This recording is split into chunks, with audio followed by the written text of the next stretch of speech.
welcome back to episode number 81 of Raise the Banner podcast. It is your three co-hosts as usual here today. It is a big episode because it is, maybe a sad episode. I don't know how we're really going to get into this, but what was this, Sunday night? Is that correct? Sunday night? That is correct. News broke approximately 8 p.m. Ben messaged me because I wasn't on my phone. I was like, yeah, you're lying to me. That's not really happening. I opened up Twitter, and it did happen. Rafael Devers traded from the Boston Red Sox. We knew that this was a possibility based off all the turmoil that they had been going through, but we didn't think that it was A, close to happening, or B, still very likely to happen. But I'm going to open up the floor to you guys first. Ben, I kind of know where you stand on it, so I'll start with you, Zach. What do you make of this? Rafael Devers is a San Francisco Giant. I mean, in a vacuum, it makes sense to trade him. He was unhappy. He was, the team asked him to do a few things, move off of third base, be a DH, go to first base, and he, obviously was pissed about that. And then they were concerned about him kind of like tainting the locker room, being negative towards their growth of the kids, Anthony, Campbell, Mayer, etc. But it's another example of just the dysfunction and the complete lack of understanding and lack of PR and lack of just good moves that this team has done over the past 10 years. To steal, Matt McCarthy's kind of point, they've made it a point they made a history of trading away Hall of Fame talent dating back 10, 12 years now, whether it's John Lester, whether it's Chris Sale, whether it's Mookie Betts, obviously, and now Rafael Devers. And I'm even going to throw in the Carl Crawford trade. It's not exactly apples to apples, but it helps my story here, and I'm throwing them in as well because I hate this organization. Every time Sam Kennedy opens his mouth, I want to just throw myself off a tall building. I can't stand listening to the guy. He talks out both sides of his mouth. He wants us to believe and buy tickets for us and still keep going to the games. And then he keeps saying that, yes, we're going to keep continuing to, march toward a championship. And look at how great we are in the last 25 years. We won 4. No one else can touch us. What the hell are you doing to continue that now? What the hell have you done in the last 6 years to continue that trajectory? Nothing. And Craig Breslow, to steal another quote, which is his former scouting, he's a fucking stiff. Every time he opens his mouth as well, it's like all corporate jargon. There's nothing imaginable that like is relatable. It's another one of these Sam Kennedy clones who's trying to just do what Theo was capable of, which was actually be a baseball general manager. And we'll see what happens at the deadline if they actually are going to trade for a bat or trade for any talent, or if they're going to keep pushing this guy, James Woods or whatever he is, the prospect that, again, we're back here talking about prospects. Like, we'll see what happens. I don't believe that they're actually going to make a move because every time I believe them, they do something like this and completely pull me right back into hating them again. But it's a frustrating situation. One that, again, I understand in a vacuum why they had to do it. But at least get something. At least get something, some sort of major league talent, some sort of player who's going to continue winning you ball games, and not 2 minor league players and a guy with a 6 ERA. Rants over for now. All right, Ben, you're up. So I'm very anti this trade. I'll echo Zach's point. I was not completely closed off the idea of trading Devers. I don't want to say the trade makes sense, because this trade doesn't make sense. In a broad sense, the trading of Rafael Devers could make sense if you could justify the return when moving him, right? it reported come out that apparently the Red Sox had asked for Bryce Eldridge. The Giants were like, absolutely no way. And so they didn't shop him, which there's a rumor that supposedly they contacted this other team. It hasn't been released, so who really knows how legitimate this claim is. There was another trade offer on the table that Breslow was trying to get. It involved eating money on the Devers deal. Henry vetoed it, so he found that the only other deal that he had discussed with anybody and pulled the trigger. Devers he's not 30. He is, by metrics, he is the 8th best hitter in baseball. By today's standards financially, he is not an expensive baseball player. You pay players top of the market money. Let me rephrase. You pay position players top of the market money because of what they do in the batter's box, not what they're doing in the field. Obviously, the most expensive players, i.e. Juan Soto, gets a massive contract because he's still good defensively and he's a top 5 hitter in baseball. Devers got a decent contract for the time, but it wasn't elite top of the market money because people knew that eventually he was either going to have to become a first baseman. And then if that didn't work, he was going to have to be a DH. And it's like, well, $30 million or $31 million a year for a DH is not necessarily, oh my God, that's astronomically expensive. It's not cheap either. It's tough to have this debate, but like Juan Soto 6-7 years from now is probably going to be a $55 million DH. I realize that that's not exactly an apples to apples comparison, but it will be, in 5 to 8 years. This trade still doesn't make any sense to me. I get that Devers wasn't willing to play ball with the team. I get that. I'd be frustrated too.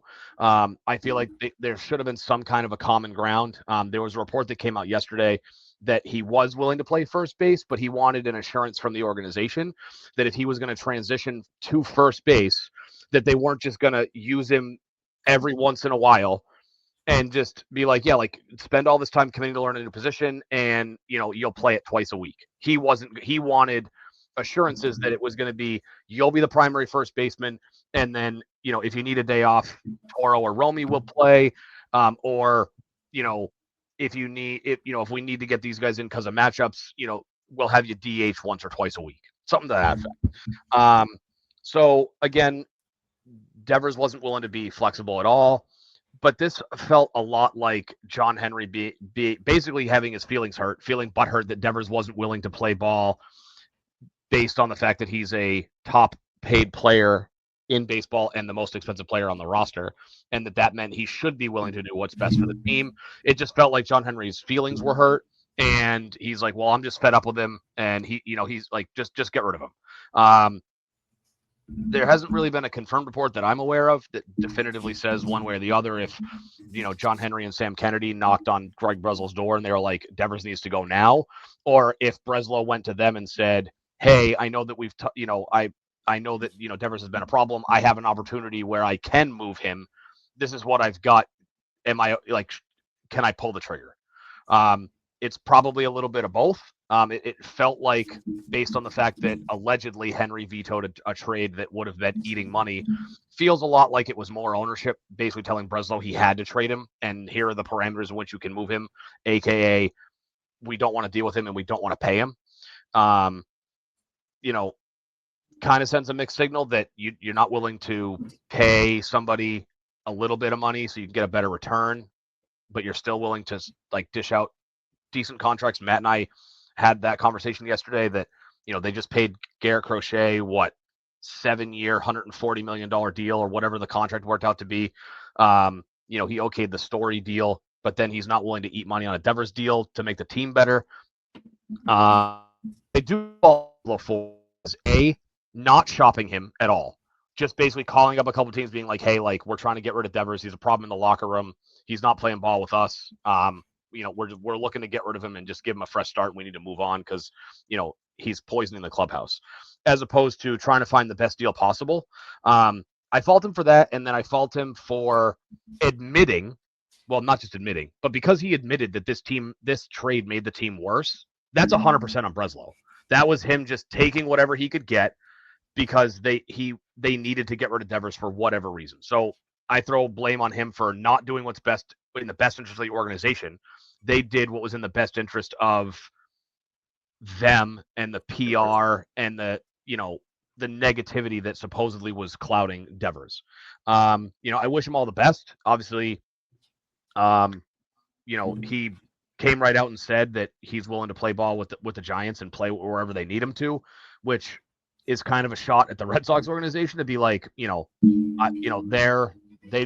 again, different GM, but like this organization isn't lying to me. They didn't guarantee me that I won't be moved off of third base, and you guys did. Felt like a little bit of a shot at the Red Sox. It's not like I don't feel like he totally forced his way out. He didn't do himself any favors either. So, wish him the best. It's really going to suck watching him absolutely dangle his jockstrap on us this weekend when we go over to San Francisco, because it's coming. Because Garrett Crochet's throwing right now. Last I checked, he was absolutely dealing up in Seattle. 6 innings, 8 Ks, 1 run, no walks, 6 hits, like ace type stuff, right? So now they're going to be getting into. I don't know how the rotation rolls out for the weekend. They're not getting Giolito or Bueller, so what they're going to get Dobbins and whoever and Bayo. So, but like that Devers is probably going to put one in McCovey Cove. At some point. Couple of just random breaking news things that I'll end with, not to totally go off topic. The LA Lakers were sold for $10 billion about 10 minutes ago. Largest sale of a franchise ever. They sold directly to the owner of the Dodgers. And then the other thing is that Shedeur Sanders, in all his infinite wisdom, was cited driving at 101 miles an hour early Tuesday morning, probably after leaving one of the only good bars in Cleveland. It's a shame Devers isn't here. I never really ruled it out that we would have traded him eventually. The circumstances suck. I kind of feel like my dog got run over. I think I audibly, very loud, said "what the fuck" 50,000 times on Sunday, being like, "Wait," I was like, "This has got to be a parody account. This isn't real." Like, we just swept the Yankees. We're in the playoffs. We're 500 for the first time. What feels like a month. You pulled Devers off the plane to make the trade like that. It just didn't feel real. It still doesn't feel real. It's really unfortunate that feelings took precedent over a winning product. But I think that, that's kind of where we're at. As long as John Henry's happy and he's making money, which he clearly is, I don't think he values a winning baseball team like he used to 20 years ago. Yeah. Is it really that shocking when that's all this team cares about is PR and feelings? Like Breslow, that's all he cares about is how he comes across. Yep. I'm out on him already. But I have the rant coming. Yeah, so there's 2 parts of it for me. I think this was started from a lack of communication with ownership. Ownership failed and management failed to properly communicate with Devers throughout the beginning of the offseason, and into spring training. They should have been more upfront with him about saying, like, hey, if the opportunity presents itself, we're going to consider upgrading at third base defensively, and that would mean you move to DH type of thing. Weeding through the comments that were in the reports that were made, the whole, like, if he would have been okay moving to first, sorry, that's my dog proceeding to squeak in the background, but if he was willing to move to first as long as it was like permanent, I think that's kind of bullshit, because at the time, like, it was, Costas was still healthy, right? Costas was planning to be the full-time DH at that point. And on top of that, the dude sucked defensively at third. So, like, why are we going to guarantee you and promise you that you're going to stick at first? And if you just suck there, then we need to upgrade there defensively too. So I don't think that he necessarily, performance-wise, deserved that type of promise. So I don't really like that aspect of it. Like I said, I think that ownership deserves a big portion of the blame because they're the one that started the issue in the first place. Yep. That being said, I think this is end of story. You can wrap it up there. No. You need to rest. It's That being said, Devers handled this like a little bitch. I think that's kind of like the nicest way to put it. Yeah. All right, like when we, when you ask a player to switch positions in the MLB, what is it? I would say 95% of the time there's no real issue, right? 95, and of the 95, like 75 of them do it as happy as can be. Sure, whatever's best, great, I'll do it. There's about 5% of players that throw a hissy fit, and it's such a big problem. Devers fell into that 5%. So then they talk about the whole with the spring training thing. He refusing to work out at first and third. Like, again, as much as ownership, and I'm not like giving them like an escape from this because F John Henry as much as anybody else, but Devers had the opportunity. We're all to adults make here. this- You can say the word fuck. We're all adults here. Yeah. Devers Devers had the opportunity to make this a non-issue, right? If he came into spring training and just said, you know what, like what's best for the team is Alex Bregman is going to be our third baseman. I'll work out some at both corner spots. I'm going to probably be the primary DH, but I'll get some field time here and there. It would have been a non-issue at that point, right? It never would have got to that. Instead, he acted like a little bitch. He fought it every step of the way. He requests trades. He refuses to practice at certain positions. He supposedly gets butthurt that Christian Campbell is practicing then at first base. Altogether, he handled this incredibly bad. And so I look at it and I say, like I said, ownership holds a big portion of the blame. 70%. But like Devers had the opportunity to just like, okay, even if he was upset or pissed off at ownership, to say, you know what, like what's best for the team is me not being at third. And if he can't see that when you sign Alex Bregman, I'm sorry, but you're delusional. Like, yeah, I agree. I was just gonna say, I know that this was a lot of like local media hit pieces, but if you remember during the offseason, specifically when it came to like the Bregman saga had like really been drawn out. He clearly wasn't getting the offers he had hoped for, and they were linking him to the teams that realistically could use him. If you remember, I'll go so far as to say is the vast majority, because I'm sure there might be one out there that did fall into this category. The vast majority of like, oh, if the Red Sox, do get Alex Bregman, here's your projected lineup. The vast majority of those projections did not have him playing third. So I don't know if they went to Devers and said, hey, we're looking to sign Bregman, and as of right now, we don't have a second baseman. So if we sign Bregman, he's going to play second. Like, I don't know how much happened too. Yeah. So I don't know if that conversation ever happened. It's plausible, but like, was it confirmed or was it just reports? I don't know, but I remember hearing that too. It was definitely not confirmed that he would be. There was just like, because the team wasn't talking about it like directly, they're not going to say, hey, if we sign this guy, this is what's happening.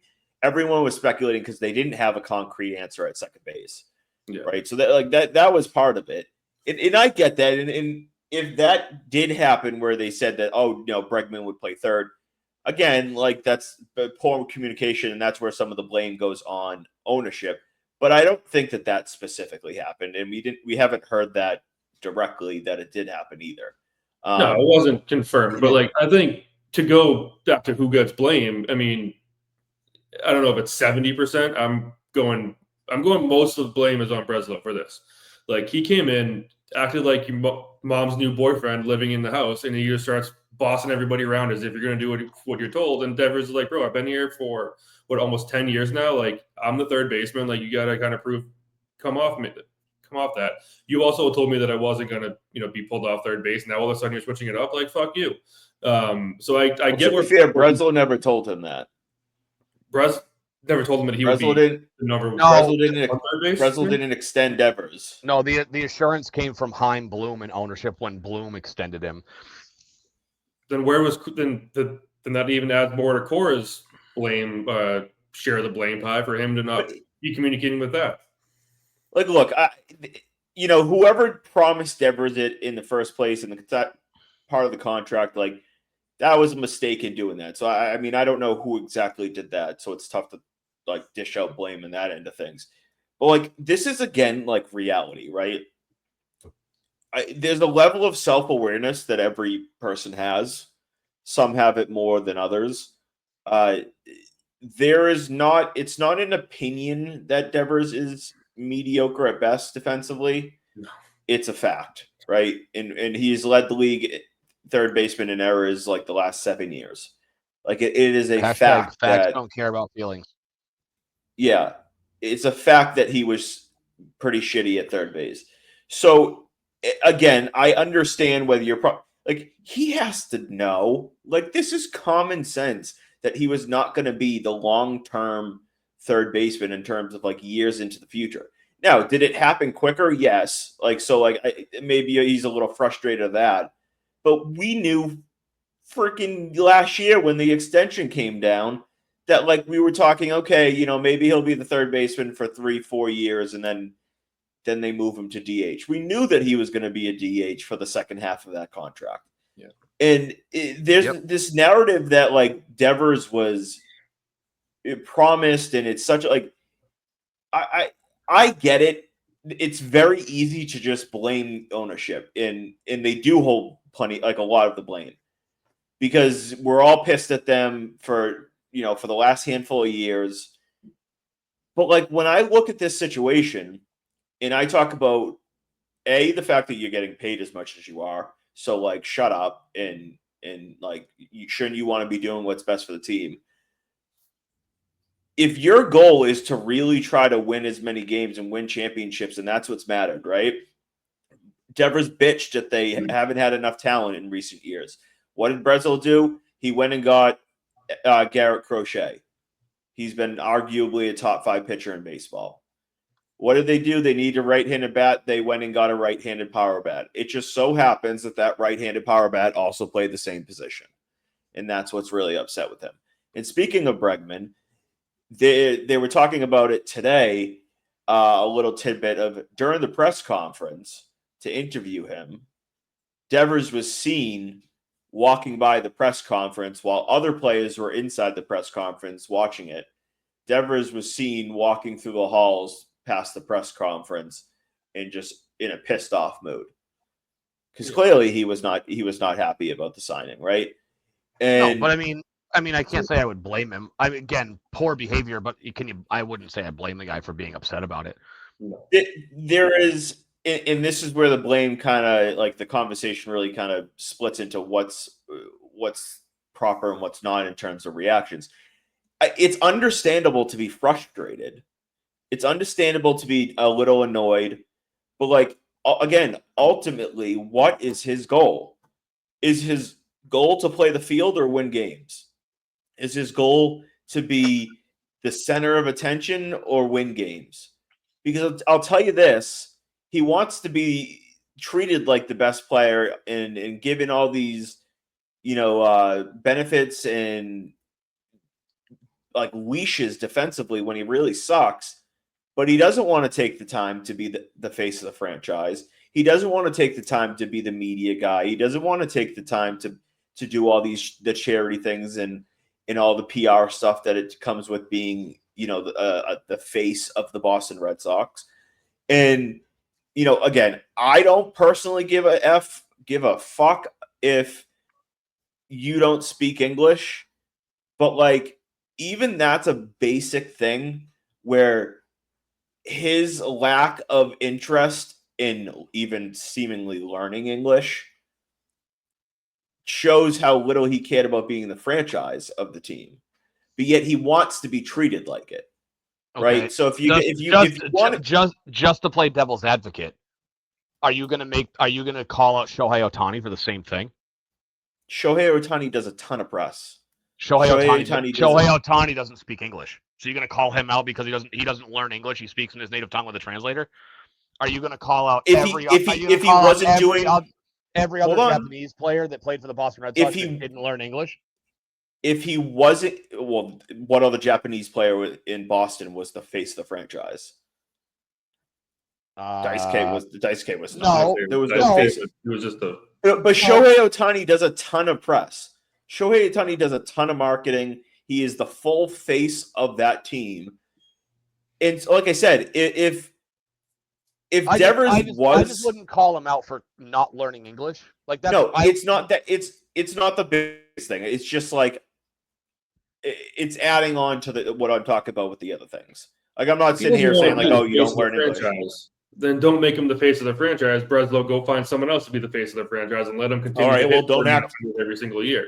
Like, don't act like you don't want to get treated, and don't expect to be treated like the face of the franchise. I mean, right? Devers isn't absolved of blame. I don't think Devers ever carried himself in a way that he was like, I'm the face of the team. He kind of did the opposite. He never wanted the limelight. He's like, I'm a quiet, reserved guy. I don't want to have my face with a bunch of microphones and cameras on it. Like that's not who I am. I hear what you're saying, but I don't necessarily think that other than him being entitled because of the big contract he got in 2023, before the 2023 season, other than a sense of entitlement that he got with the contract, I don't know as if he really ever acted like somebody who wanted to be treated like the face of the franchise. I don't think he ever did want to be the face of the franchise. I think that was reported in what came out a long time when Juan Soto was debating on coming here. So what gives him the entitlement to refuse to play first base? He's the most tenured guy on the team. He's won a World Series. What the fuck has Breslow ever done besides be a mediocre pitcher in his life? I mean, in the end, the GM's in charge of the players. He is, but like he came, like I said, he kind of came in hot and he was like bossing everybody around. And I go, he's the GM. I know it's kind of the job of him to boss everybody around, and it's the job of the players to take it. But at the same time, I get where he's coming from, Devers, in the sense of like, I've been here 10 years. I've been on third base forever. Like, maybe not you, but I was given assurances that I'd be on third base. Like, now you're coming in and switching the whole thing up. Like, go pound sand. And now, was that the right move as well? No. No. But I think the bigger problem is it was the correct move, right? The correct move to take him off third. But I feel like you could have handled. I feel like you could have handled it better, though. And I'm not going to sit here I'm not going to sit here and say that I was in the room listening to how Breslow approached Devers about the situation. Obviously, we're only going off of what the Millikins and the Carabases and the Felger and Nazes and the other Red Sox guys out there saying that this is what happened. Right? We can only go off of what they say because they're the ones that are at least next to the room, but they're not in it. So it feels like Breslow, in hindsight, probably could have handled that initial conversation better to say, hey, I understand that you were given some assurances by the prior administration that, signing this deal didn't mean they were just going to, as soon as the ink was dry, bump you off of third base and pump you over to DH. However, that may not have been an assurance I would have given you, but we do have to assess what is in the best interest of the team. And it may come down to the idea that because we do need to improve defensively, that what's in the best interest of the team is that you're not our primary third baseman anymore. As opposed to now, and I don't know, I mean, who knows, right, how that conversation went. Yeah. But based on his reaction and how visceral it was, it felt like the reaction of a guy who was just told, you're not good defensively, we're trying to replace your glove. Yeah. That it came off like as aggressive, and to the point more so basically being like, hey, you suck defensively, we're going to replace your glove, as opposed to, we have to look at all aspects of how to make this team better. And that means that we can't guarantee that your spot at third base is that you primarily won't play third. And if we could, and at the time, now granted, we're talking a year ago when Bregman was not a free agent, and say that, if the opportunity presents itself where we can land a very, a good defensive third baseman who also makes our offense better, that might be our better move at third. It's like, and I think that goes back to your point of there seems to be a lack of transparent communication from the get-go. And I think obviously it boiled over. It came to a head this offseason because they basically didn't talk to Devers about anything. And that just one day at the end of the offseason, it was, all right, we signed Alex Bregman and he's our third baseman. You're our DH now. And I went back and forth because on one hand you have the idea that, well, if you go to Alex Brett, you go to Devers and say, hey, there's guys on the market who improve our team defensively at third, who can also hit. We're in the market for a couple of those guys. So just, want to be open, let you know that, we might have an opportunity to do that. And that means you wouldn't be our primary third base anymore. So you have that option on one hand. So now it's like, okay, you're telling your most tenured player and a highly paid guy on the roster, a guy that his teammates love. He was, at least a year ago, he was well respected and well liked by the locker room. That seemed too upset that he was gone. So, but I don't think that was directed. I don't think that was necessarily directed at his teammates. I think that was more of a shot at ownership and Breslow. So you have that, right? So, but then if you play the tape to the end, say you don't sign Bregman or trade for Arenado, it's like, okay, well, you told Devers that you didn't think he was good enough defensively to be a primary third baseman. You tried to acquire a replacement for him who could also help us offensively. You didn't do that. So now you go back to Devers and say, hey, like, we need you to play third base. Well, now you have an already disgruntled player who was who anticipated the odds, the chance that he would be replaced at third base, now being given that spot back. But that's weird. But then on the other hand, if you accomplish the goal of finding a replacement and you go to him and say, hey, we're able to swing a deal and we're signing Alex Bregman and we feel like he's the best option for us at third base. We'd like to have you go play somewhere else, defensively, or be the primary DH. There's pros and cons to both sides, and oftentimes, as I'm sure you guys have heard, it's I would say more often than not better to beg for forgiveness than ask for permission. It's the art of communication. It's tricky, but it all comes back to communication. That's tricky. So yeah, go ahead, Zach. It's the art of communication that is like it comes with the territory of being an established GM, which we have not had because we keep firing the people that Sam Kennedy hires as first-time GMs. Chaim Bloom didn't have the communication with other teams, and now we see Breslow doesn't have the communication within his own locker room. So, yes, he could have navigated the conversation in a way where, hey, as of right now, you're a third baseman. I understand you were given assurances by the previous regime. We're not looking to move you off anytime soon. That being said, if Alex Bregman comes available and does want to come to this team, we think he could be better at third base and you at DH. What are your thoughts on that? Again, if we don't get Bregman, you are still our third baseman or an Arenado or whatever. There's a way to go around it without just ignoring the fact that you want to talk about it. And Breslow admitted that. He admitted on that sham of a Zoom call Monday night, Tuesday, Sunday night, whatever it was. Monday morning, yeah. Whatever the one at 8 p.m. was, that they tried to bury again because it's. That was the one it didn't get released until Monday. Maybe that was it. I saw it live. That's the one that McCarthy asked, why do you guys keep trading away? Yeah. So, gotcha. I was talking about the Zoom call where it was Breslow, Kennedy, and a guy that I don't remember that they did a Zoom call. Was just Breslow and Kennedy with a bunch of reporters. But he admitted, he's like, no, there's a lot of things I could have done wrong. I replay that in my head all the time about what could have been done. So he admitted that he sucks at this, and he admitted that obviously it has to get better. So that's proof that it's you kind of made your bed, and now you have to lie in it. Of course, Devers is pissed off at you because you don't know how to talk to people. You just think that you can sit behind a computer and do your little algorithm stuff and expect everyone to fucking follow along with you. It's not how it works. That isn't how human beings work. I get it, and in the aggregate, it's better for the team and everything else. But again, art of communication, and it makes your life a lot harder if you don't know how to effectively build a team and build a cohesive roster. So in terms of the relationship between Breslow and Devers, I agree that they're that's where the better communication could have helped things flow better.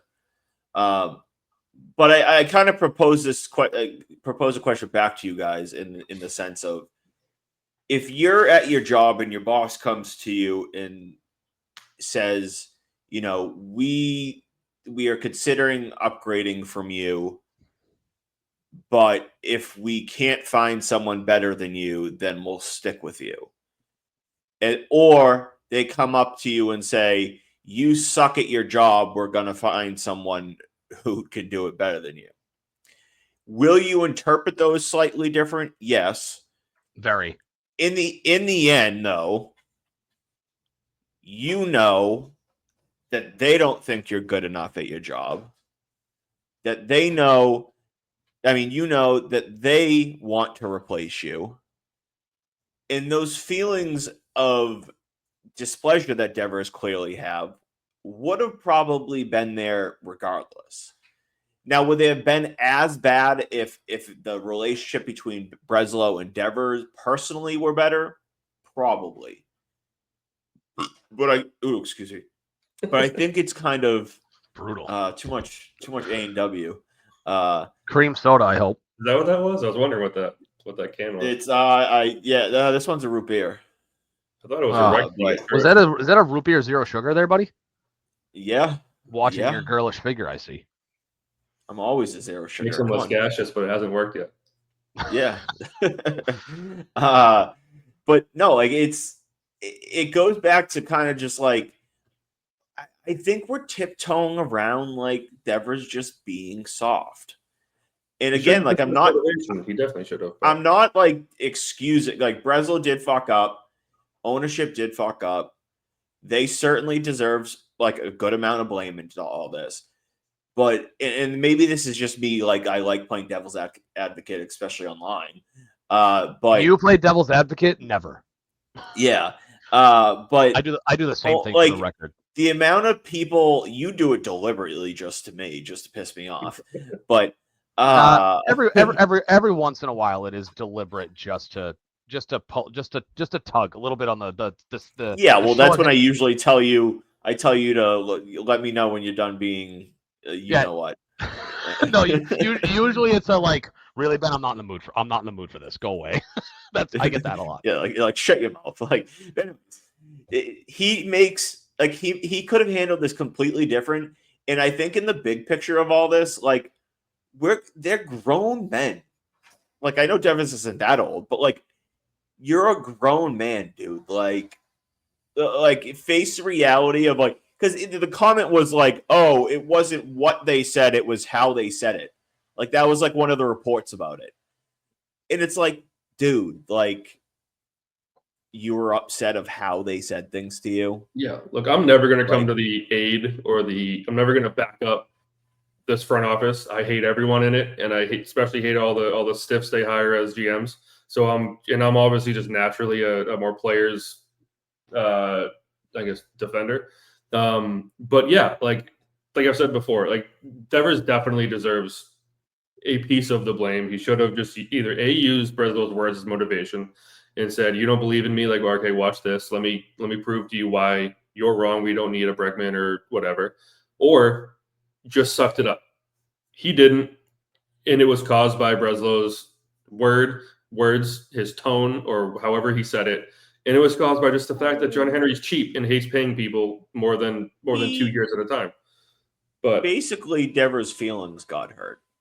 Yes. And instead of manning up and saying like, I'm gonna show you, or manning up and saying, I'm getting paid $33 million or $31.5 million a year, I'll DH, which like.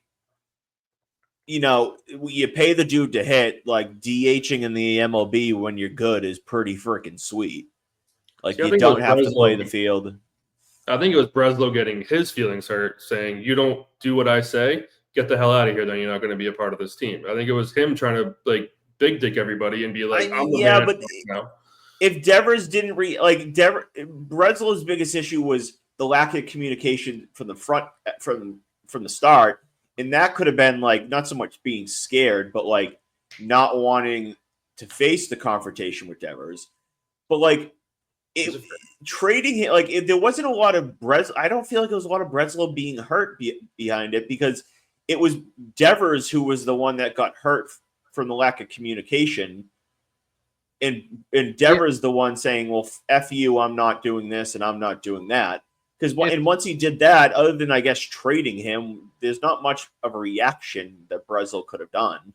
Yeah, I feel like the feelings component feels more like an ownership, and I don't know if it's Henry Kennedy.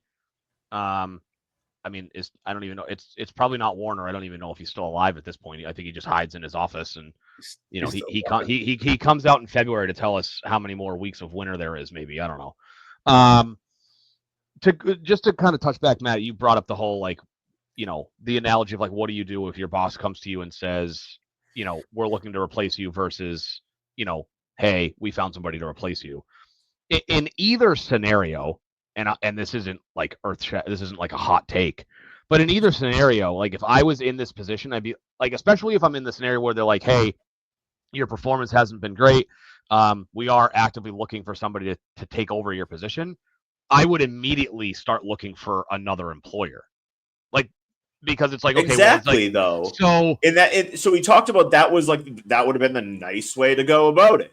No. And it's a little different in the major leagues, obviously, but no, but there's a difference between saying your performance is lacking, we're actively looking to replace you, compared to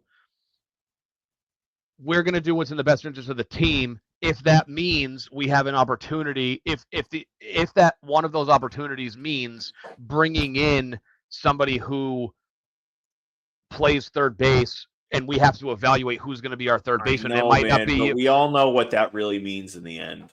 I mean, I understand. We're all grown adults here. If someone tiptoes around it's just tiptoeing around the reality. No, I know that, but if you're Devers in this situation, and your two options are, hey, your defense at third base isn't up to snuff anymore. We're looking to replace you. We're going to move you to DH. And if we can't, you're still going to be the third baseman. Your reception to that is going to be less so compared to them saying, hey, we're going to evaluate every position on the field, and if an opportunity arises to make the team better that involves us bringing in another third baseman,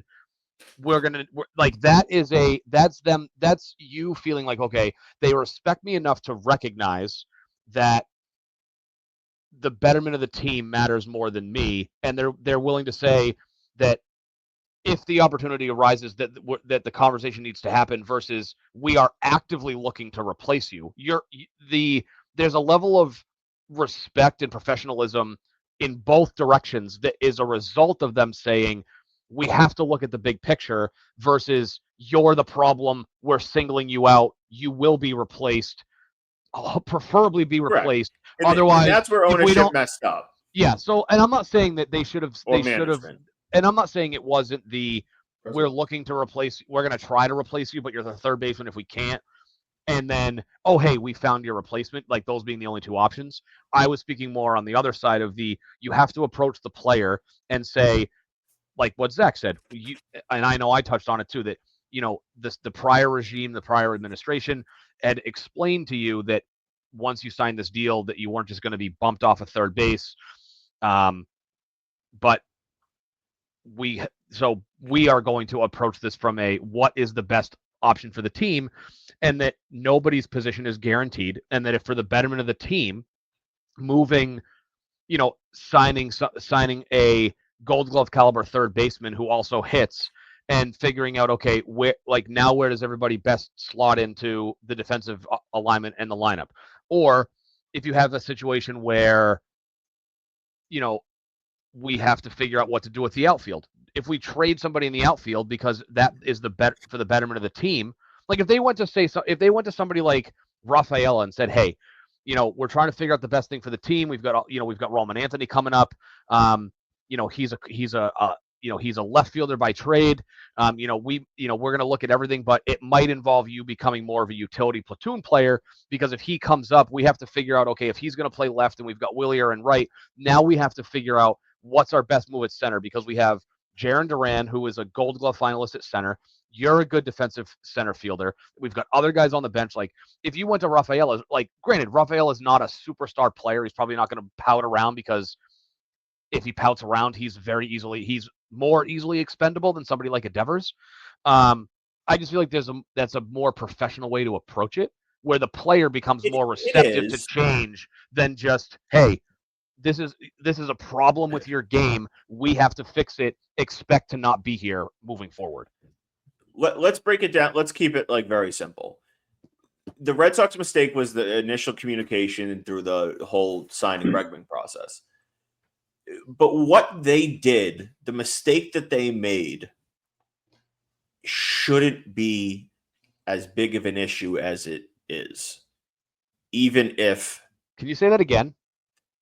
So, like, they made the mistake of poor communication and how they went about it and all that. Yep. Like, the mistake that they did make shouldn't have been that big of a situation, right? The average player in this scenario would have been like they would have voiced some displeasure, but like the heavy majority don't throw a fit and end up to the point where you want to leave the organization that you've been on for your entire career. And so like that's where it's like I do think that Devers deserves a bigger portion than people want to give him. And it's that sense of it is if Devers took this like a child, he responded to all of it like a child. He threw demands and refusals like a child, and then had the overall opportunity to I guess I don't want to say be the bigger person because I don't think that's the right like way to describe it, but he had the opportunity to just like not make it that big of a deal and move on and accept it like how it's going to be, and he could still be a Boston Red Sox right now, and things would have been perfectly fine. I think what's tricky though is there's a different level of expectation when it comes to superstar players. And I get that, yes, in a broad scope, the average player is going to be receptive to change more than they are not. We see star players switch positions all the time. Right, I understand. True, yes. I'm not saying that they... but true. Yeah, yes, hold on, let me get there. But no, the difference though is, and this is kind of where I understand at least where Devers comes from, is in 2023 ownership says, hey, we're going to give you the contract we think that you deserve. You've been a big part of this team. You helped us win a World Series in 2018, and we want you part of our future. And part of that means, we understand you're a third baseman, and this isn't just a sign on the dotted line and then we're going to boot you. And then a year and a half later, the tune changes, and he gets multiple mixed signals from, well, I understand a different CBO, but the same ownership group that agreed to pay him and agreed with the prior GM to not bump him off a third. So like the mixed signals thing, I understand that. But for the same reason that the communication component was blown out of proportion, like how much that impacted this, I think that Devers blew it out of proportion as well, because his reaction didn't necessarily need to be as negative and visceral as it was. Where I think that he also needs to understand that while, yes, it's the same ownership, it's a different president of operations, it's a different player development staff, it's a different direction of the organization. That he also needs to be receptive to the idea that, when your boss changes, because realistically, the GM is the boss of the players. The manager fills out the lineup card for the most part. But at the end of the day, your GM, your president of baseball ops, your chief baseball officer, your whoever, whatever title, is the one who makes player personnel decisions. He's the one that says, we've got a hole at this position. We have to fix it. We have a surplus of guys at this position. So let's figure out who can we move on from? Like, who can we trade and bring in pieces that we're missing? Like, it falls on them, right? So his boss, in essence, is Breslow to a degree. So to bring it back to your point, Matt, about like if you use, the three of us, any regular Joe Schmo 9-to-5 guy who's got a boss. Well, if your boss leaves and another boss comes in, and then the boss comes in and says, hey, like, I'm going to do things differently, you can expect negative reactions if you all of a sudden throw pens and paper and blow up your office, metaphorically speaking. Like, just throw shit all over your office because you're pissed off that your boss is changing how the office is going to be run. Like, you can expect there to be negative reaction to that. So that's where I fault Devers, is the degree in which he was so against change, knowing full well that, well, it's a new direction with the organization. So And he also sucked at his job. And like, so that's the issue. It's not like he was like an average, decent, middle of the pack defensive third baseman. Correct. He sucked defensively. Yeah, which to your point, and not only that, his replacement was a Gold Glove guy. Correct. And so, to that point, if you had to guess, well, first of all, this is kind of surprising. So, according to Fangraphs, only 14 third basemen qualified statistically at third base, which is very odd that it's that few.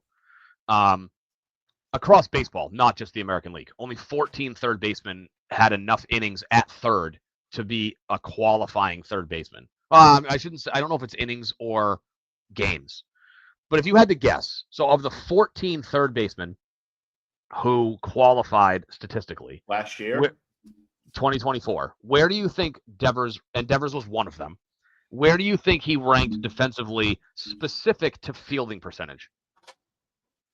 Based on your question, 14, 13? So he was tied for 11th.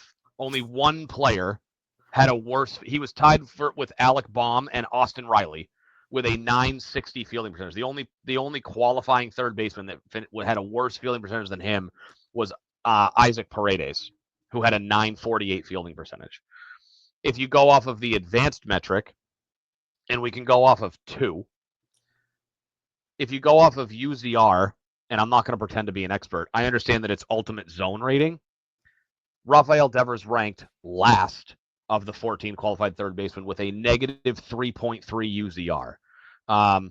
To put it in perspective, the top qualifier was Ryan McMahon with a 9.7. Bregman had a 2.2, and Arenado was a 0.4. If you go by defensive WAR, he was one of only 2 of those 14 qualifying players that had a negative defensive WAR, and he finished last with a negative defensive WAR of 1.7. Matt Chapman led baseball with a defensive WAR of 11.5. So defensively, on top of that, I was adding to your point of so at best, and I think this is a fair statement, at best, he is nothing more than a serviceable defensive third baseman at his peak. That's his ceiling. In 2022, he was negative 2 outs against average, which is 26th percentile. I'm pretty sure that was the year we felt like he was decent. Like we felt like he was decent defensively. Yeah. In so his 2023, his OAA. You want to know you want to guess what his OAA was last year? Don't look it up. Just guess. So in 2023, it was negative 8, which was 4 percentile. Yeah, he was right? negative 6. 4 percentile. He was negative 6 last year, which was 8 percentile, which means the last 2 years he was in the bottom 8% of fielding, which I would assume is the position. It's just that position. Yes, I believe that's correct. And so when you look at that and say, of course you want to upgrade, dude, I don't care if they brought in some mediocre hitter. If they could move Devers to DH and the guy was like an upgrade over, let's say, Yoshida or the other DH options overall, yeah, they should have moved on from him from the defensive position. And like that's really what it comes down to for me. It's like, I could see like if Devers was like a mid-tier, like average defensive player and they were trying to push him off, but like, dude, you suck defensively. Right. And what's really defensively and here's I chuckle whenever I think about this. If you were to go back and watch like legitimate tape on Devers defensively at third, he makes some of the most like ridiculous plays defensively. Yeah. But the usually routine choppers. Like the chopper ranging to his left, like diving, like I don't think he moved very well to his right. I think all of his diving plays were to his glove side. But then if you were to watch a highlight reel of him fielding routine ground balls, you'd swear to God he was a blind kid with pancakes for hands. Yeah, he's backwards. He makes the hard plays look easy and the easy plays look hard. It's like you watch it and you're like, like I would watch some of like the way and the ways that he would boot balls, and I want to say I want to say it was in 2023 because Matt and I think touched on this last year, and it may have actually been 2024. I'll have to go back and look. One of the recent years, he actually had a worse He had a worse. I don't know how I want to word this. His worst fielding skill was his arm. I want to say last year he made 11 errors and 9 of them were throwing. And for his career, it's a little bit more than 50-50. I think that kind of skewed the number. I think if you look Hey, at his you know what could help? He um, went to a position where he doesn't have to throw the ball. correct. But I think if you looked at his career, I want to say of all his errors, he had like 3 or 4 more throwing errors than fielding errors, which is skewed by that like 9 out of 11 errors were throwing one year. But it's like, yeah, you look at him do things and you're like, I feel like high school kids make that play 99 times out of 100. Matt, one last thing, and then I'll give the floor back. It's funny that you brought up 2022. In 2022, and I'm guessing this is why you did this. 2022 was his best fielding percentage year of his career. Yeah, because I remember that season where we were like, oh my god, like if this was what he was defensively, it would have been like a somewhat different story, a different argument. Now he still wasn't that great. Yeah. But Here we go. At a level. Sorry, I was gonna say I actually have the numbers in front of me. So obviously he has no defensive innings this year because he's been DHing. So last year 12 errors, 9 were throwing. But historically speaking, it's way more of a 50-50 split.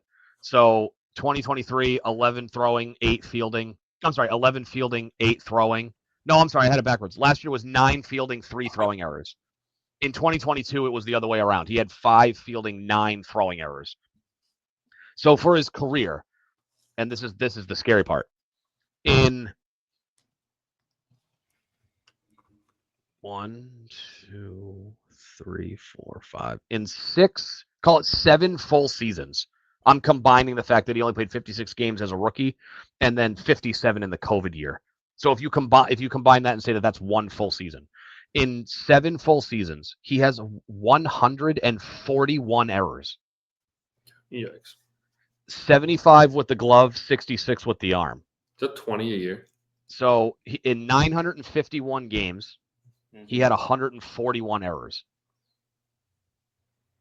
951. That's not good, Jim. Divided by 141. That's not good, Jim. And so that's an it's an average. Oh, that doesn't. It's an Oh, wait a minute. Hold on. That's an average of 1 error every 6 games. It's pretty bad. That's not good, Jim. Not good, Jim. 6.7 games actually. One a week. So hold on. So if that's every 6 games, so let's do this. Well, wasn't it 7 seasons? You said 162 divided by 6.7. It's an average of 24 errors a season. Yeah, you said 7 seasons and 141 errors. 20. Yeah, and that's based on 162 games, which actually I don't know if that's correct because he's only ever had more than 20 errors 3 times. Mm-hmm. So that doesn't and it's kind of skewed because in 2017 in 56 games he had 14 errors, and in 2020 in 57 games he had 14 errors. Jesus. So that kind of makes he had between those 2 seasons, what's that? 113 games. He had 28 errors in 113 games between those 2 seasons. Good. Yeah. So that that makes sense. Yeah. Over 160 games. 24. We realized that he was a really bad third baseman. He was still the face of the franchise. The reason, if Sam Kennedy, if you wanted to care about PR and your fan reaction, you and John Henry, then get a good return for him. Get some kind of return for him. That's really the thing that I keep going back to. Is like, yeah, okay, I can wrap my head around the fact that you had to trade him away because he was being a bitch about it. Breslow was being a bitch about it on his side. John Henry wanted to cut payroll, whatever. But then you go out and you get what in return? 2 middling pitchers, and I know Bailey has some history with them because of his time in the Giants. But that's the thing that I can't wrap my head around is the return that we got for them. I don't think the return was anything great, but I will say I think that fans as a whole very much overestimated what Devers' value is. for a couple of reasons. One being, well, he sucks defensively, and teams prefer not to have a player that is generally locked into the DH position. Two, better than the two. there are how many teams in the league that are willing to take on a $250+ million contract? Maybe a dozen would consider it. I don't even think it's that high. I think you're. I would say maybe 8. I think that's maybe 8. I think you'd be lucky to find 6 teams that'd be willing to take on that. Okay, 6. That on. And how many are willing to do it in the middle of the season? Probably all. Probably all 6 of them. Yeah, I wouldn't say all 6. So let's use the Devers thing as an example. List the teams that realistically would in a vacuum. Realistically, what type of team would make this deal? The Yankees would make this deal. You're not trading him to your division rival. The Mets, Blue Jays were interested. The Blue Jays were interested. Maybe, but again, you're not likely to trade a guy within the division. The Phillies, the Mets, maybe. The Padres, the Braves. The Braves were interested, and they were one of the teams that would have given you a better package, but would have had to eat some money. That's why John Henry said no. Is that confirmed? Supposedly the Sox wanted Murphy, Ozuna, and 2 prospects. Yeah, and the Braves didn't say which prospects. Okay, but. so the Braves eventually said never mind. Yeah, I didn't hear any specifics. But so which side note, if we got Ozuna, I would have fucking killed someone. Imagine having him and Chapman on the same team. Yeah. So, well, that and the fact that you were getting rid of one DH to acquire somebody who literally only plays DH. So Matt would have been pissed because you traded one guy who's locked into the DH position for another guy who's locked in the DH position. But yeah, but then you look at it and go, okay, like how many of those teams are going to offer you the package you're looking for? So again, it comes down to, I don't know as if there's a ton of teams willing to make the deal and take on the money, because Devers is owed. Is it? I'm guessing it's right around. Million. Okay, hence why you said 250. That makes sense. But like realistically, there's not that many teams. Like it's the number of teams that would trade for a guy like Devers is always lower than you think. And in the middle of the season, when there's they already filled out their team, like how many of them have that type of need right now where they will, or have the flexibility where ownership says, yeah, we can add another 20, probably $18 million to the payroll for this year at the tax. Or you wait till the off season. Like you didn't have to trade him. You wanted. I mean, holding on to him, I guess, is an option, but that doesn't seem like it was really working out that way. Breslow felt like he had to trade him, but he really just wanted to trade him. There's a chance that ownership forced it. Probably, they probably wanted to buy an NBA team or do something stupid and now they cut payroll here.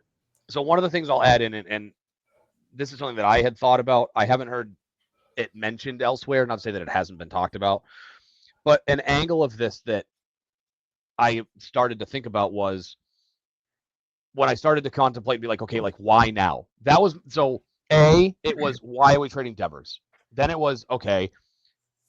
It's obviously surrounding all the turmoil, but then it's like, okay, but why now? And that was an aside from the like, oh my God, like the return is terrible. But the why now, and I came to this idea that it's like, okay, let's play this scenario. The Red Sox are on, based on how they've been playing the season, I'm going to say it. They're on a hot streak. They've won what, like 8 out of 10. They beat Seattle today, so they've won 2 out of 3 in 3 out of the last 4 series, and that other series they swept the Yankees. So that's 2, 4, 6, 9. So they've won 9 of their last 12 games. They're 2 games over 500. Yeah, 2 games over 500. They're in the playoff spot, right? So play it out, right? Like say they ride the wave. It's July 10th, 11th, 12th. They're still rolling, and you're within a week or 2 of the trade deadline, and the Red Sox are 10, 11, 12 games over 500. They're pressuring the Yankees for the division, and they're solidly in the wild card hunt. How on earth can you trade Devers at the deadline if you're sitting there at, I'm trying to think, what's the deadline? 90 games in? So let's just say you're sitting there at, 45 and 32 or whatever the number is. You It's keep more him. than 90 games in. You don't have to trade him. You wanted to trade him. Correct, but Well, Ben, I agree with what you said. say ownership went to Breslow and they were like, we need you to figure out a trade for Devers because we want him off the team, and they have the conversation and they go, okay, like we've won 7 out of 8 or 9. We just swept the Yankees, like we're going on a run. Like I wonder if that was part of the conversation. If they went, well, what happens if we keep going on a run? We can't trade Devers at the deadline if we're pushing for a division title. Then you get someone who can stand up to John Henry and stop hiring yes men. This is what happened with Dombrowski and Mookie Betts in 2019. He said, "No, I'm not doing it." I just wonder if that was. I wonder only matters if they have, like John Henry makes the decision. John Henry sucks. I hate him. Yeah. You can stand up to John Henry all you want, but John Henry still makes the decision. I guess Dombrowski got fired the year after he said no to him, so that is fair. But yeah, but I look at it and I go like, I wonder if that was if that was one of the factors that ownership looked at Breslow and was like, hey, like we need you to do this now because the optics of us doing this at the deadline, if we're legitimately making a run at a division title, it's even worse. It's way worse. Like I wonder if they looked at it and said, it's going to be way worse if we trade him later and we're on a massive hot streak than doing it now. Like I just wonder how much like I think part of it is like Ben, you're absolutely right. Like that's part of it, but it's on top of that. Can you say that again? No. I'm married. Top of that, I'm a married man. I don't hear Ben. You're absolutely right. Ever. I shouldn't say ever. Yeah. It's a rarity when you're married. But no, you just kidding. Like you were somewhat right. I get it now. Well, they also needed to go into this and say, like, if we feel like it's not going to get fixed, let's just get it done for A, the reason you said, but B, also so that they over the next 4 to 6 weeks can really figure out the identity of what they're going to be, in the sense that are they going to be a competitor, but also what do they have and what do they need, right? So we're going to get more play. We're going to get by default a little bit more playing time for everybody. Yoshida is supposedly going to get fast track back now. Now that he can be he could probably. I think the plan is to platoon him with Ref Snyder at DH, which I think is a great idea. Can't wait to have a lefty hitter that can't hit versus lefties, and he won't. He'll spikes him into the ground a foot in front of home plate. Yoshida will only bat versus righties. Yoshida should be working at Starbucks. Oh no! Wait a minute. I'm going to take a page out of Will Campbell's book. Yoshida should be working at Amazon. Amazon. because as much as Matt Couture loves his K rate, walk rate ratios, and the fact that he has a, by today's standards, respectable batting average, Yoshida is not a roster-worthy player. He can't bring himself to say that Chaim Bloom made a bad signing. Yoshida is the fact that solid hitter, but he's a shitty defender. Altogether, he's a below-average player. So it's funny. As a bat, he's absolutely above-average hitter. I knew that when the Yoshida negotiations were taking place, and the fact that Scott Boras closed the negotiating window 5 minutes after getting the Red Sox offer, I immediately was like, yeah, we massively overpaid for this guy. Because Scott Boras doesn't close negotiating windows, which means that when the Red Sox were like, oh, hey, here's $18 million a year, he went, holy fuck, those guys are morons. Sign before they change their mind. Those guys being Scott Boras has poorly played the market multiple times in the last few years. But yes, you are correct. Yeah, but for every time for every one player where he poorly plays the market for, he hits a grand slam with the market 8 other times. I mean, he usually just has big ticket guys that play it out how it should be. I don't know. But anyways. The thing with that is, like I said, we're going back to the deadline and when they traded. It's now they get to establish where they are and what they're going to be the rest of the way. Yes, they do also free up a ton of money, so that if they do fall off the wheels, money that John Henry will just put in his pocket and not spend on players. Yeah, if you believe they're actually going to make a move. Can't wait Correct, for that. Can't wait for that. If they do fall off, that they are below the tax at the very least. But if they want to add, they in theory have money that they weren't going to spend. They were already going to spend on Devers. They can now use elsewhere. But that's the in addition to what you were saying, in my opinion, one of the biggest things here is now they're going to be able to really kind of see where they stand with some of these younger guys and go into the next few weeks and being able to decide, by early July, mid July, and saying like, this is what we need and this is what we're going to go and get. John Heyman insinuated that he does think they're going to add another bat. We'll see if that's true. They obviously could use another bat. The answer is, where does that bat play? Currently, right? Currently he wears a Chicago Cubs uniform, and his name is Kyle Tucker. Yeah. Well, I meant at the trade deadline. He plays in Chicago, and his name is Kyle Tucker. No, I'm just kidding. The Cubs are in first place in their division. They're not trading Kyle Tucker. It's odd that I bring him up only because he's a left-handed hitting corner outfielder, and the Red Sox have 75 of those guys. Yeah.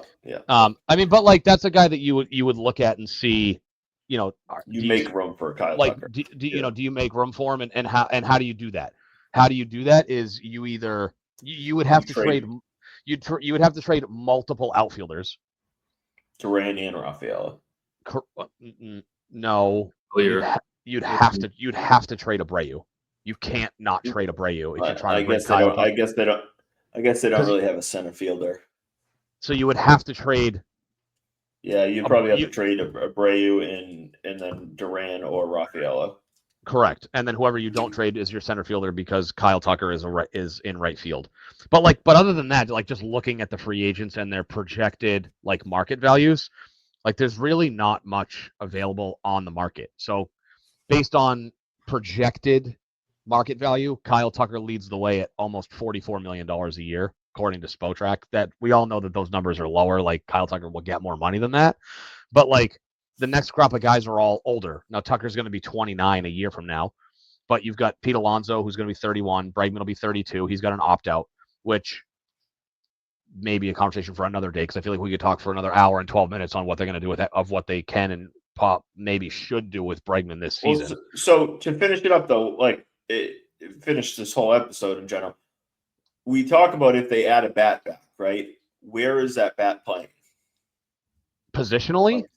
Yeah. Like where are you looking? Like I mean, depending on who's on the market, I think you will look at first base.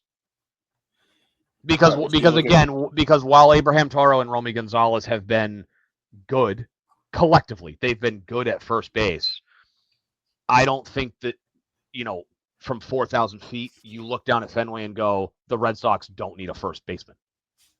Okay. Yeah. First base and probably, I guess. Not even second base because you're gonna need to move Mayer over to 2B, probably. Well, I mean, it depends, right? Because you figure like Bregman comes back, so you can. I mean, there's multiple directions you could go in, right? So Matt and I know you and I talked about like what do you do with Trevor Story? Like, if you eat some of that money, do you have the ability to move him in a trade? And this is all predicated on the idea that they're not contending at the deadline.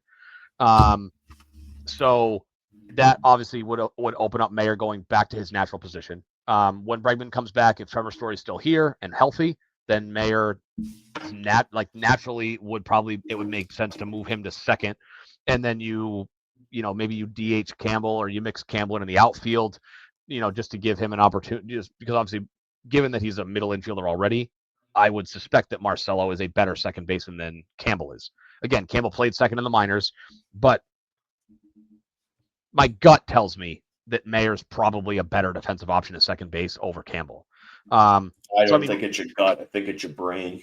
Brain, but like your eyes. Well, and I'm basing that off of Mayer played a little bit of 2B as well, and I know that Campbell struggled at second.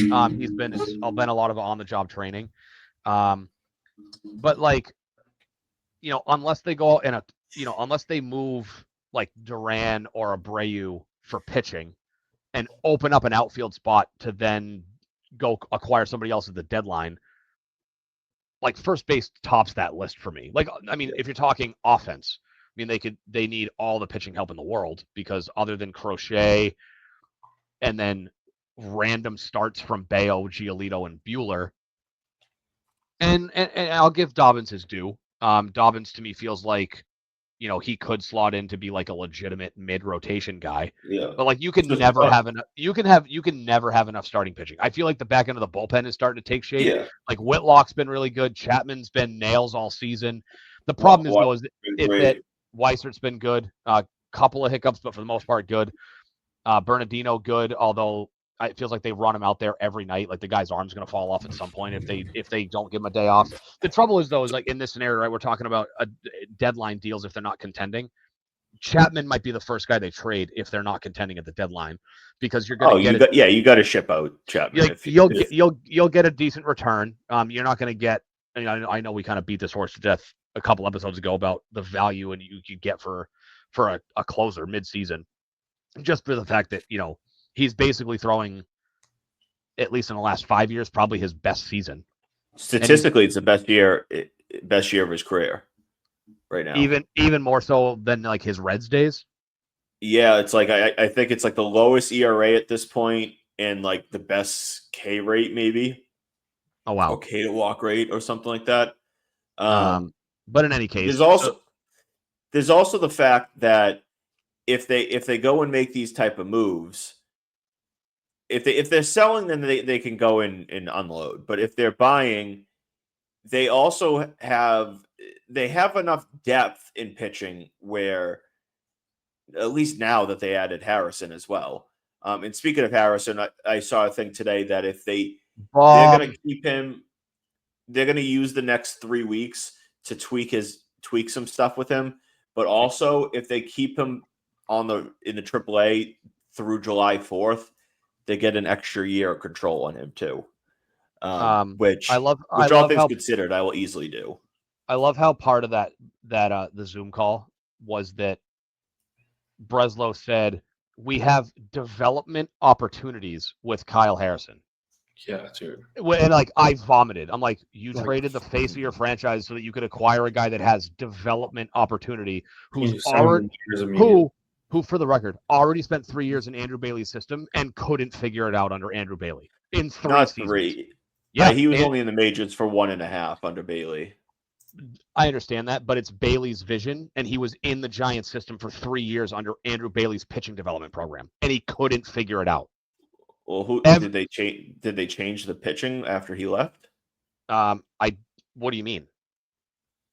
Bailey left after 2023.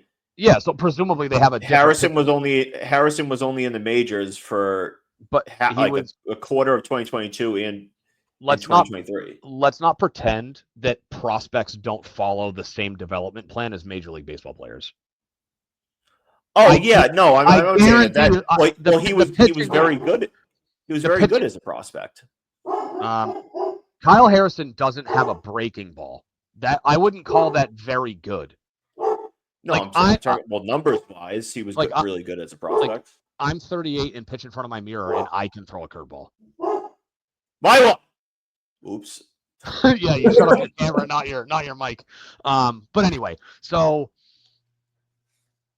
I mean, to kind of button that point up is like the return was poor, but like the thing with and just I brought up his stats because you talked about Chapman having theoretically a career year, and I mean, holistically probably he has a 1.50 ERA, which would be a career best if he finishes there.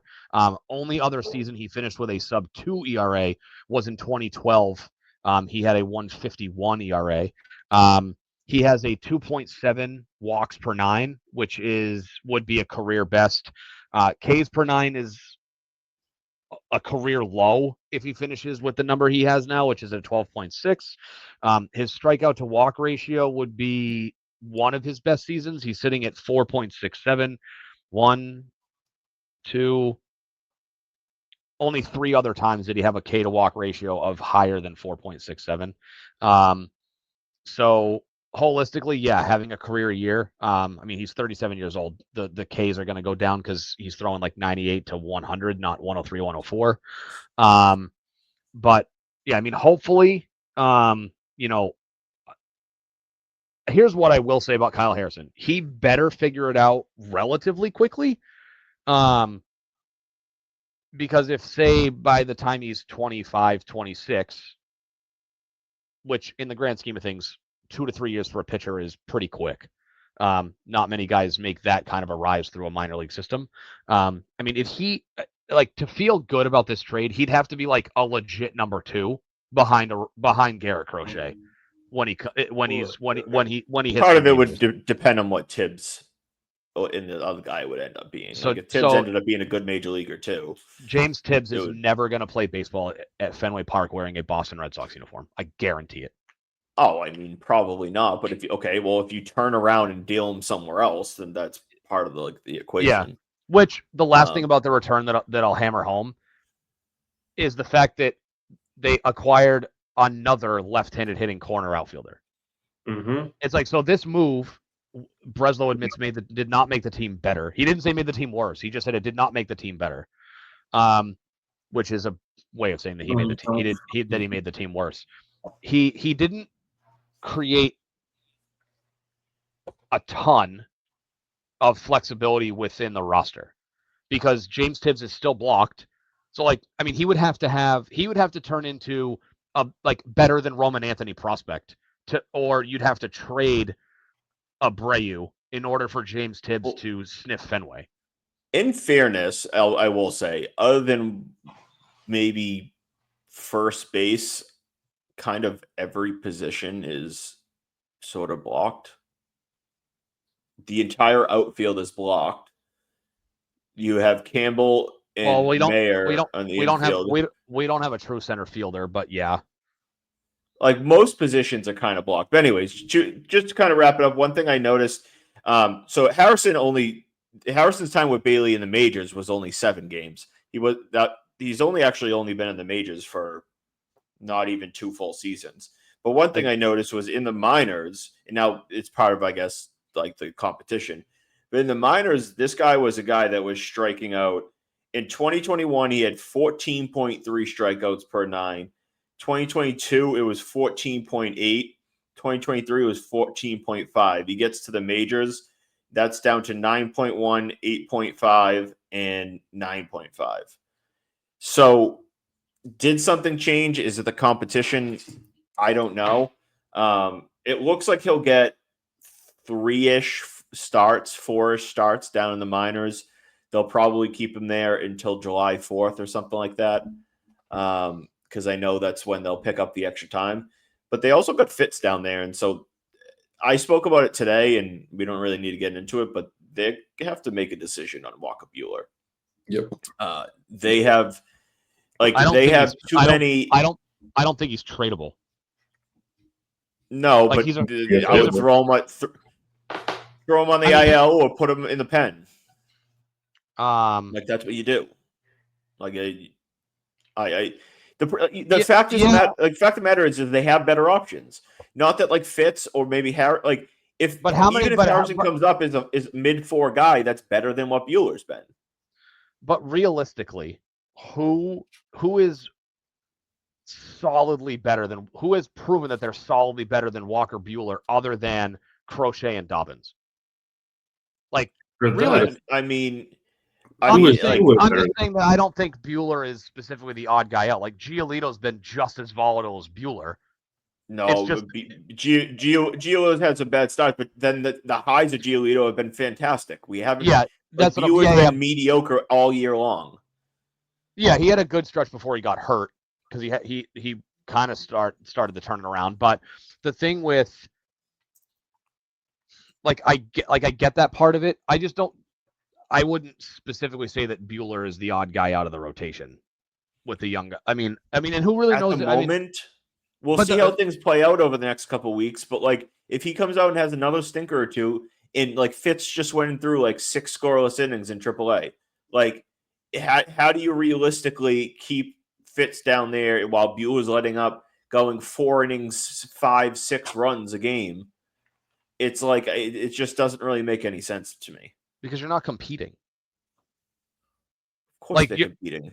They're tied for the wild card. No. What I'm saying though is that like, okay, so let me ask this question: do you expect them to be competing at the time of the deadline in 4.5, 5 weeks? Do you expect them to be a contender?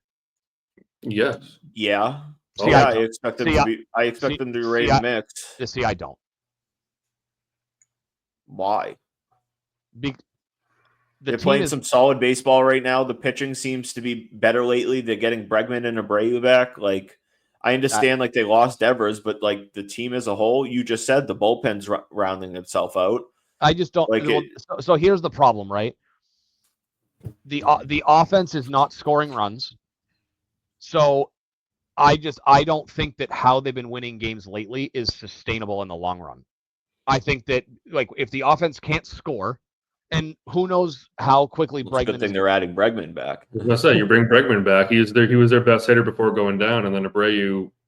Quad injuries tend to linger. So I would not bank on him being healthy the rest of the season he could be. Just have him go home run every time and walk around the bases. But there's right. Hit a home run and just grab the wheelchair. Just bring the laundry cart back. Just stick the helmet on and push around the laundry cart around the bases. I just have questions over whether it's going to be sustainable because they're not going to be able to they can't based on how they're built. I don't think they're going to win 3-1, 4-1, 4-2 ball games over a lengthy period of time like they have been lately. I mean, I'd love to be proven wrong, but it brings, and I know I had mentioned this. No, but they have a lot of holes in their team. Like Connor Wong is a complete negative, complete no-show. Like Christian Campbell's been nothing. He might be more useless than Yoshida. He's horrific. Which again, Mookie Betts, Heimblum, but like. Jeter Downs, we don't know if he's alive anymore. We got a career 100 hitter for Mookie Betts time.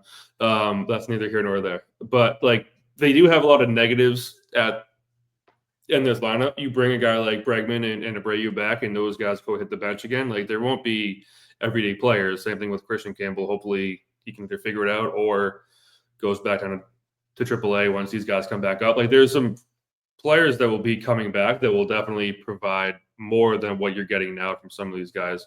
And I can't believe I'm actually becoming the more optimistic one in this conversation. I am historically down in the Red Sox. All right. I guess we'll see. They're 2 games over 500 right now. The next 2 or 3 weeks will obviously decide a lot in how they play it out. They could go on a big sell where they go out and move Bregman, Story, Chapman, like all these guys they could. But they also could be looking for another pitcher, another bat, like you said, a right-handed pitcher, a right-handed hitting first baseman. They should be looking for pitching. Yeah, we'll be right there. But we'll see how it goes. But all right, that's gonna wrap it up for this week. We basically did an hour and a half straight on Rafael Devers. A little longer than I expected, but Matt needs a nap. If you ran, yeah. No, I really like I always say we go longer than expected. At this point, I should just lower my expectations of how quick we get through things. But any final words, Boston sports, Devers, other than do you want to state your take? If you want, go ahead. I don't really have one other than fuck Breslow, but go ahead, Benny. So mine is that Alex Bregman will be traded by the Boston Red Sox between now and the trade deadline, only because I do not expect. So I want one of two things to happen. Ideally, rip up the current contract and offer him something like 4 years and $130 million with no opt-outs, or defer the opt-outs to the end of that deal. I'd have to check on his age. I want to say he's 31 next year. So maybe give him a chance to opt out after 32 or 33 to get one last medium length deal. But if you can't agree to a longer guaranteed contract, because as we all know, he can opt out at the end of the season. If they don't have a newer guaranteed contract that keeps him in a Red Sox uniform beyond 2025, I kind of want them to move Alex Bregman, especially if he returns before the All-Star break and rakes again. I think you would get a good return from him, a good return for him. And I think Bregman has a ton of leverage when it comes to how things are going because he's the best thing they have offensively. So I fully expect Alex Bregman to wear a different uniform post trade deadline, which is unfortunate. But given how things have unfolded, that's what I believe to happen. Because the alternative to that is letting him walk at the end of the year. Because if they don't move him and he's not extended with a guaranteed deal, I give it like a 95% chance he opts out and plays for a different organization, and we would be losing him for nothing. Fair enough. I mean, if they're looking to be sellers at the deadline, then yeah, they should move him. I think even if they're contending, they should consider trading him. If the deal is right, even if they're contending, trade him. Because you get rid of your 2 top hitters. Dude, you just talked about how bad it would look if you traded Devers. If you then go play another few weeks of good baseball, you're in contention, and they sit there and say, "Yeah, fuck you, fans. We don't want to contend." That'll be even worse. That'll be even worse than the Devers because it's a straight up middle finger to the fans of saying we are literally giving up on this. We season. don't care about winning. We care about our bottom line and our portfolio. To be fair, how is that any different than what it's been for the last 5 years? Because all they do is lie to us, but all they've been saying is finally. If you at the deadline, you're a contender, and you just dump. Like in prior years, it was hit or miss. Like we could be sellers, we could be contenders. Like some of them were in the middle. If they're like looking at they're in like the second wild card spot, and they just go and trade away Bregman at the deadline and don't add any type of notable piece back. Well, first of all, I didn't straight up. Somebody would be lining up at the door to. To be fair, I didn't say for a bag of chips. I just said consider trading Devers. Consider trading Bregman. Because if you got say a legitimate major league player under control and a prospect, at least I guess we're playing hypothetical there. No, but I'm saying is like, but if that's what they should have done with Devers. But I think that even if you're contending, if you can't and you don't have assurances that Bregman is going to stay, you have to trade him because you're probably in all likelihood not winning a World Series, and he would walk for nothing. So that's why I'm saying you have to consider trading him. The offer would have to be absurd for me to trade him while they're a contender. It would be such a FU to like you're not even just the fans, your players. Mm-hmm. Hey, you're like the second wild card spot. You're playing some good baseball. Like we're right in the mix. Oh, by Bregman, the guy that seems to be leading and being a good leader and taking the young guys under his wing, and it would be a disaster. I would lose my goddamn shit. But all right. I like it. So would I, but I don't. But based on recent history, I wouldn't rule it out. Doesn't mean I wouldn't be pissed, but I don't. But like, I guess. After the situation of the Devers trade, would it really shock you if we woke up on trade deadline day and it was Red Sox trade Alex Bregman, and I'm just not that he would go to the Giants, but like if it's like Alex Bregman traded for Matt Chapman and Bryce Eldridge, like that kind of a package, would you wake up and be like? It obviously depends on the trade, obviously, because like I guess they could get a certain package back, but like in essence, if they were a contender and they traded Bregman, I would. Even under Henry, I would be shocked because like that would be just like that would be next level of just like nothing past them. Yeah, I'd be pissed, but I wouldn't be surprised. I don't know. All right, that's gonna wrap it up. I don't care about. We just went another 5 minutes after saying that we were done. All right, that's gonna dog walking. That's gonna. Yeah, my dogs are sitting there staring at me because they need to go outside. But that's going to do it for us this week. I think we'll do one more week next week before our summer break. We'll dive into. I want to dive into a little bit of Celtics next week. Obviously, the finals will be over. So we'll have a pretty good idea. I mean, the NBA offseason comes up very quickly. We'll have some rumors probably starting to fly next week and the week after in the NBA, so we'll get into that. And then, maybe we'll do a little bit of Patriots. Maybe something big happens. I don't know. They make a trade or something like that. But all right. I'm not giving Ben final word. Any final words, Zach? No, I've said all my rants and thoughts today. I'll get them out. Likewise. All right. Long story short, both sides deserve blame, but Red Sox fans are giving Devers, I think, too easy of an out in all this. Breslow is to blame for and I think by the end of this episode, Ben has creaked a little bit more towards the middle than he did at the start. Nope, 70% blame on ownership. He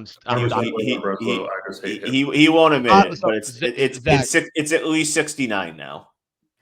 Nice. I'm removing him so he can't stop me. No. Then he left as you were giving it. All right. Goodbye. Thanks for listening. We'll raise the banner. Later. Later.